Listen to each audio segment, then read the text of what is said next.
హిందూ సంప్రదాయంలో దానం చేయడం మహాపుణ్యకార్యంగా భావిస్తారు. పండుగలు, ఉపవాసాలు పూర్తయ్యాక దానం చేయడం తరతరాలుగా వస్తున్న ఆచారం. అయితే వాస్తుశాస్త్రం ప్రకారం కొన్ని వస్తువులను దానం చేయడం శుభప్రదం కాదు.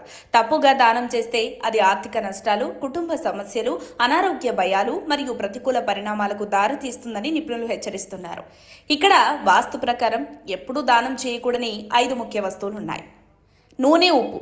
ఉపవాసం ముగిసిన తర్వాత నూనె లేదా ఉప్పు దానం చేయరాదు. ఇలా చేస్తే ఉపవాసం ద్వారా వచ్చిన పుణ్యం చెరిగిపోతుందని చెప్తారు. అలాగే ఇది ఆర్థిక నష్టం మరియు ఆరోగ్య సమస్యలకు కారణమవుతుందని వాస్తు నిపుణులు హెచ్చరిస్తున్నారు. బదులుగా ధాన్యాలు, పండ్లు లేదా ఇతర ఆహార పదార్థాలు దానం చేయడం మంచిదిగా సూచిస్తారు. మిగిలిపోయిన లేదా పాడైన ఆహారం. యాచకులు లేదా అవసరం ఉన్న వారికి ఎప్పుడూ మిగిలిపోయిన లేదా పాడైపోయిన ఆహారాన్ని ఇవ్వకూడదు. అలాంటి దానం వల్ల ఇంట్లో సంపద తగ్గిపోతుందని, పేదరికం, అనారోగ్యం, కుటుంబ సమస్యలు వస్తాయని నమ్మకం ఉంది. ఎప్పుడూ తాజా మరియు శుభ్రమైన ఆహారాన్ని మాత్రమే దానం చేయాలి.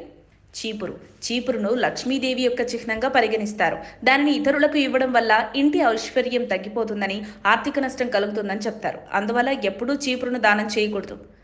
మంత్ర గ్రంథాలు లేదా పుస్తకాలు. మతపరమైన పుస్తకాలు లేదా గ్రంథాలను దానం చేయడం వాస్తు ప్రకారం శుభప్రదం కాదు.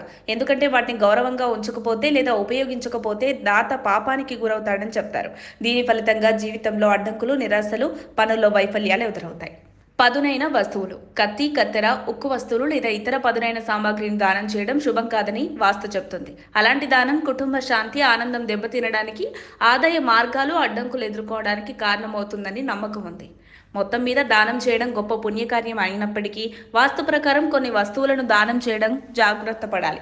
దానం చేసే వస్తువులు శుభ్రంగా, పవిత్రంగా, శ్రేయస్సును కలిగించేలా ఉండాలి. మరిన్ని అప్డేట్స్ కోసం మా కాయ్ టీవీని సబ్స్క్రైబ్ చేసుకోండి. మా వీడియో కనుక మీకు నచ్చినట్లయితే లైక్ చేయండి, షేర్ చేయండి. మీ విలువైన అభిప్రాయాలను కామెంట్ బాక్స్లో తెలియజేయండి.